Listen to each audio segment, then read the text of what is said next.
Praise the lord. యేసుక్రీస్తు నామములో మీ అందరికీ శుభములు తెలియజేస్తూ ఉన్నాను. ఈరోజు మనం ధ్యానం చేసుకోబోయేటువంటి ప్రార్థన అంశం, ఎలాగూ ప్రార్థన చేయాలి.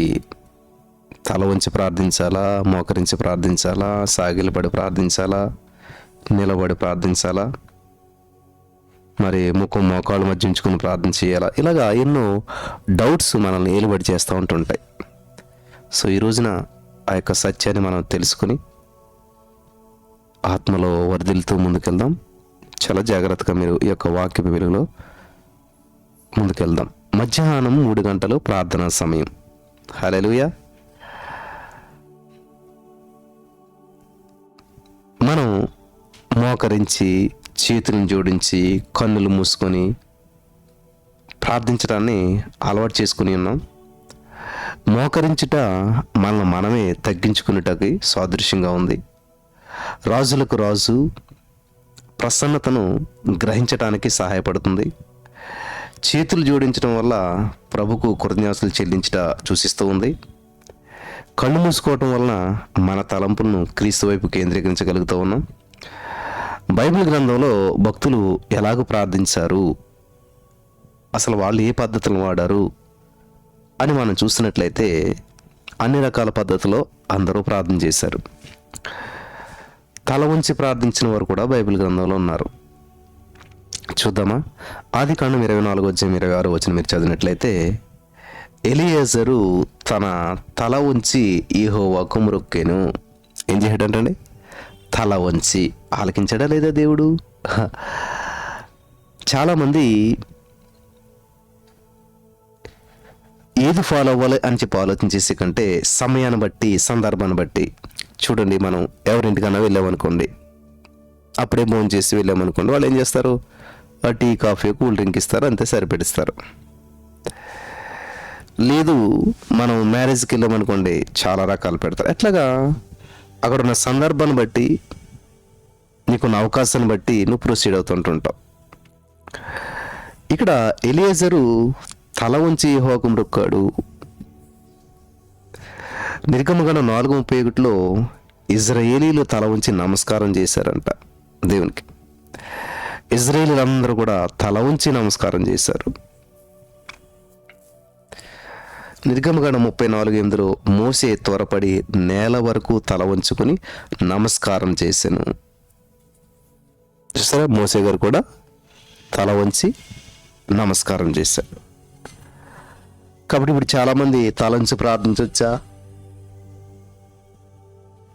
తల వంచి ప్రార్థించే సరిపోతుందా అనే ప్రశ్న చాలామందికి వస్తుంది.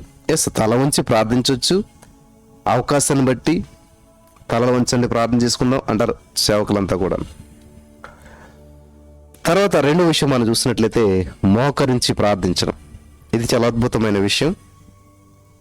మరి అందరికీ అవకాశం ఉండకపోవచ్చు. అవకాశం ఉన్న వాళ్ళంతా కూడా మోకరించి ప్రార్థన చేయడం చాలా మంచి విషయమే.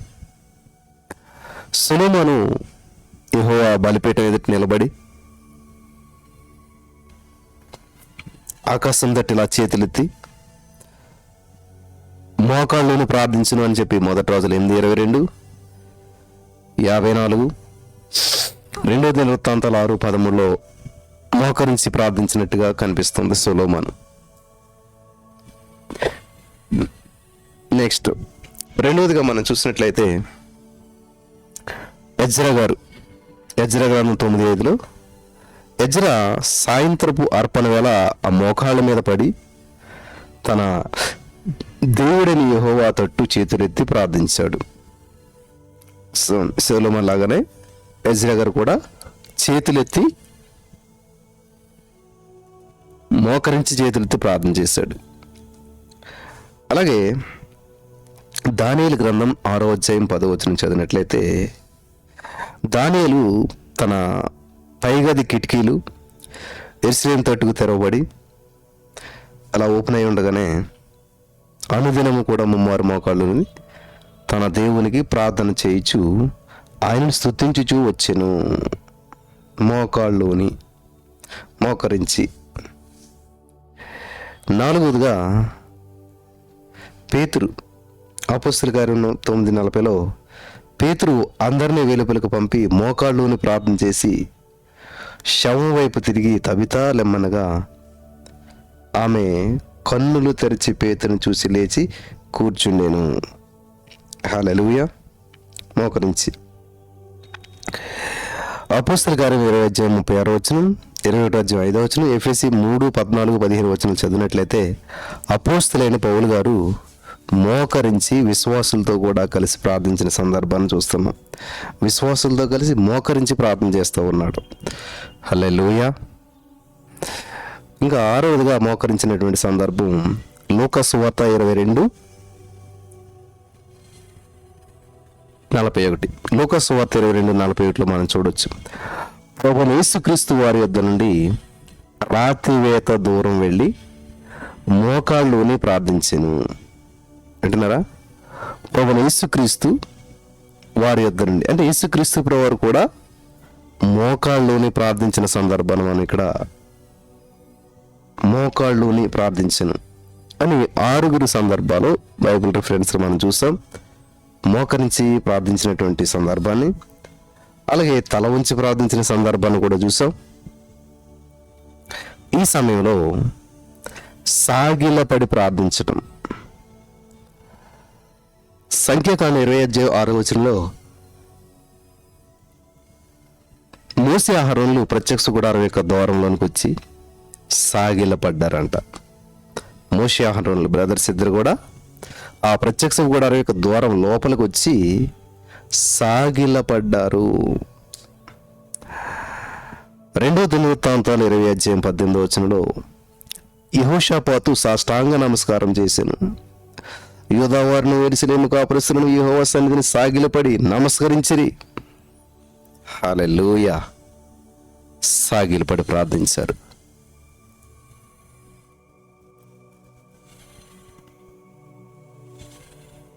మూడో సందర్భం సాగిలపడిన వారిలో మత్తయి సువార్త 26:39.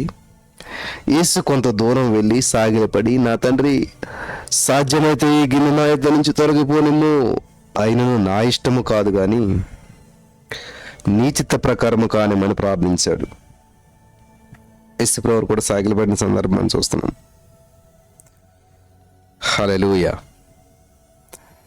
నెక్స్ట్, నిలబడి ప్రార్థన చేయొచ్చా? లూకా సువార్త 18:11 పరిసయ్యుడు నిలవబడి ప్రార్థించెను. ఏం చేయడంటండి? ఆలకించడం లేదు దేవుడు. పరిసయ్యుడు నిలబడి ప్రార్థించాడు. మార్కు సువార్త 11:25 మీరు నిలవబడి ప్రార్థన చేయనప్పుడెల్లా, దేవుడు చెప్తున్నాడు, యేసుప్రభువారు, మీరు నిలవబడి ప్రార్థన చేయనప్పుడెల్లా. Thank you Jesus. అలాగే 1 రాజులు 8:22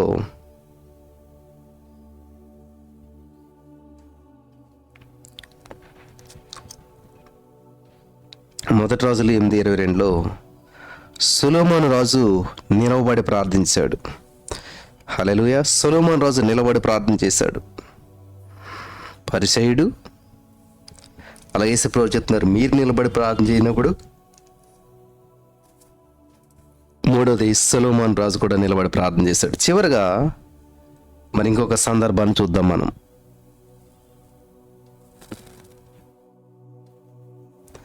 ముఖము మోకాళ్ళ మధ్య ఉంచుకొని ప్రార్థన చేయటం అంట. ఇది మనకి ఒక్కరే చేసినట్టుగా కనిపిస్తూ ఉంది. 1 రాజులు 18:42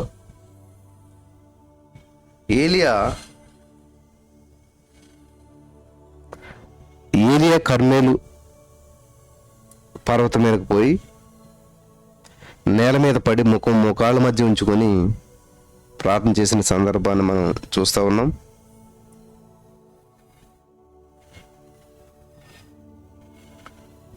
థ్యాంక్ యూ జీసస్. మరి ఈ యొక్క వాక్యం వింటున్నటువంటి మీలో చాలామంది ఇప్పుడు ఏం చేయాలి బ్రదర్? తల వంచాలా, మోకరించాలా, సాగిలపడాలా, నిలబడాలా, ముఖాన్ని కాళ్ళ మధ్యలో పెట్టుకోవాలా? ఏ విధంగా ప్రార్థన చేస్తే దేవుడు ఆలకిస్తాడు అంటే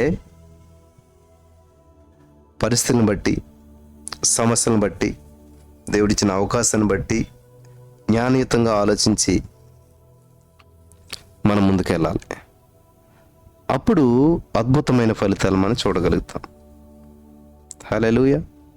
ఈ మాటల ద్వారా పరిశుద్ధాత్మ దేవుడు మనల్ని బలపరచును గాక. ఆమేన్.